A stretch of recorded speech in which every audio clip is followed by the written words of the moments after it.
নমস্কার বন্ধুরা, আজকের রেসিপি হতে চলেছে দারুণ মুখরোচক কিন্তু স্বাস্থ্যকর। এটা খেতে এতটাই মুখরোচক হয় যে বারবার বানিয়ে খেলেও অরুচি হবে না। আর বানাবো একেবারে কম তেল মশলায়। গরমে যখন কোনো কিছু খেতে ইচ্ছা করে না, তখন এই রেসিপিটা খুব কম তেল মশলায় চটজলদি তৈরি হয়ে যায়। চলুন তবে রেসিপিটি শুরু করে নেওয়া যাক। রেসিপিটি বানানোর জন্য আমি এখানে নিয়েছি 100 গ্রাম পরিমাণে বাদাম, তার সাথে নিয়েছি দুটো টমেটো, আর টমেটোগুলোকে একটু ছোট ছোট টুকরো করে কেটে নেব। আর বাদামটা আমি কাঁচা বাদাম ব্যবহার করেছি। টমেটোগুলো প্রায় কেটে নেওয়া হয়ে গেলে এর সাথে আমি নিয়ে নিচ্ছি দুটো মিডিয়াম সাইজের পেঁয়াজ। পেঁয়াজগুলো অবশ্যই ধুয়ে নিয়ে ব্যবহার করবেন। এবার পেঁয়াজটাকেও আমরা ঝিরিঝিরি করে কুচিয়ে নিচ্ছি। পেঁয়াজগুলো কুচিয়ে নেওয়া হয়ে গেলে তার সাথে আমি বেশ কিছু উপকরণ নেব।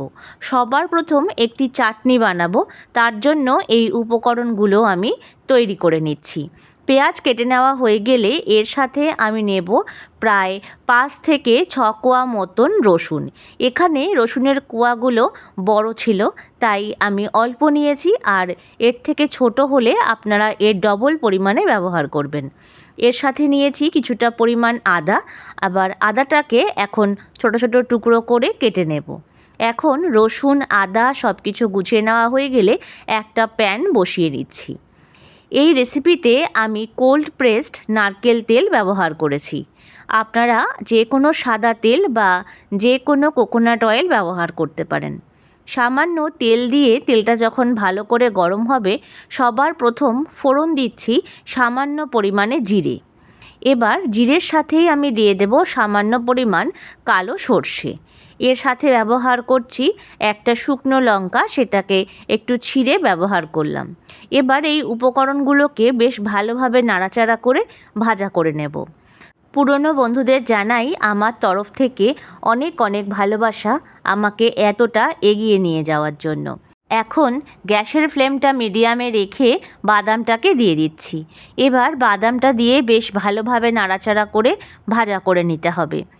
এই চাটনিটা বাড়িতে যখন বানাই তখন অনেকটা পরিমাণে আমি বানিয়ে রাখি।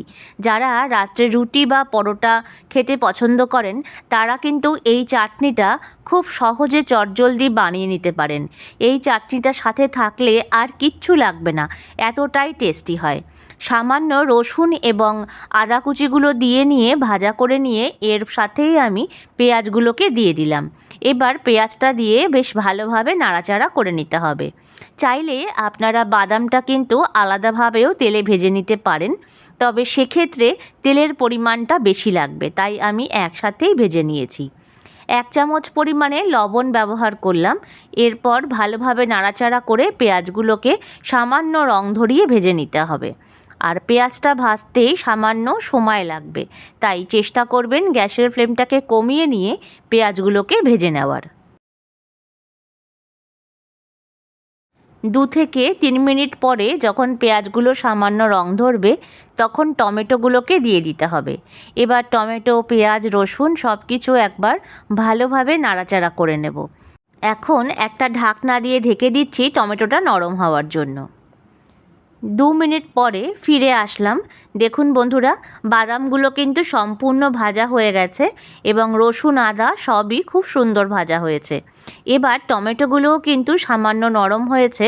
একটা খুন্তির সাহায্যে আমি ভেঙে দেখাচ্ছি, দেখুন কত সুন্দরভাবে নরম হয়েছে। এবার গ্যাসের ফ্লেমটা অফ করে একটা প্লেটে এটাকে ঠান্ডা করতে দেব।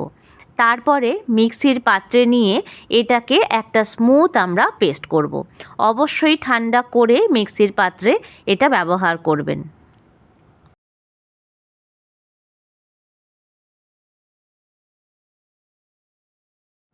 এবার একটা পাত্রে আমি সম্পূর্ণ এই পেস্টটাকে নামিয়ে নিচ্ছি। দেখুন বন্ধুরা, কত সুন্দর পেস্ট হয়েছে। সম্পূর্ণ পেস্টটা একটি পাত্রে রেখে দিয়ে এবার একটা ফ্রাইং প্যান বসিয়ে দিলাম সামান্য পরিমাণ নারকেল তেল।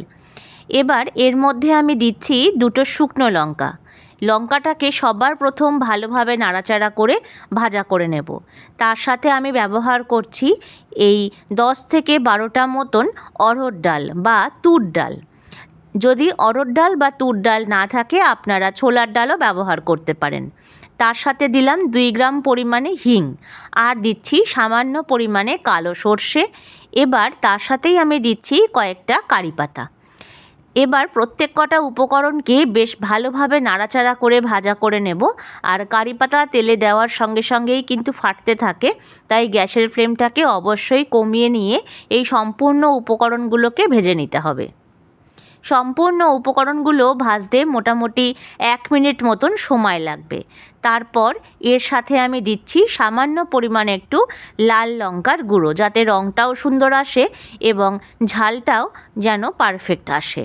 সম্পূর্ণ উপকরণগুলো ভেজে নেওয়া হয়ে গেলে গ্যাসের ফ্লেমটা অফ করে এবার এই ফোড়নটাকে আমি এই পাত্রে দিয়ে দিলাম। এই চাটনিটা এত অপূর্ব খেতে হয় না বন্ধুরা, একবার এইভাবে বানিয়ে দেখবেন। তৈরি হয়ে গেল আমাদের টমেটো এবং বাদামের চাটনি। এই চাটনির সাথে খাওয়ার জন্য আমি বানিয়েছিলাম সফট ধোসা।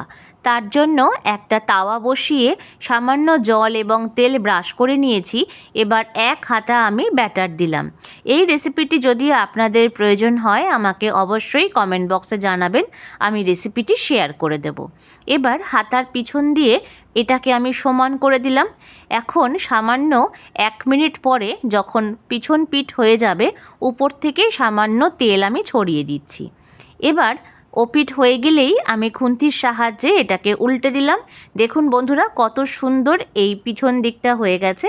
এবার উল্টো পিঠটাও বেশ সুন্দরভাবে ভাজা করে নিলাম। দেখুন কত অপূর্ব দেখতে হয়েছে এবং সামান্য তেলে কিন্তু আজকের রেসিপিটা আমি তৈরি করলাম।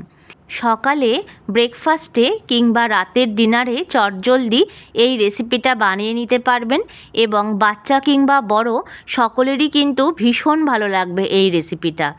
আর এই সফট ধোসার সাথে এই চাটনি দিয়ে খেতে অপূর্ব স্বাদ লাগে। আশা করছি আজকের রেসিপিটি সকলের ভালো লেগেছে। যদি ভালো লেগে থাকে লাইক, শেয়ার এবং কমেন্টস করবেন এবং নতুন বন্ধুরা চ্যানেলটিকে সাবস্ক্রাইব করে আমার প্লিজ পাশে থাকবেন। প্রত্যেকে ভালো থাকবেন, সুস্থ থাকবেন, অনেক আনন্দে থাকবেন। এতক্ষণ রেসিপিটি দেখার জন্য অসংখ্য ধন্যবাদ। ফিরে আসছি পরবর্তী আরও একটি নতুন ভিডিও নিয়ে।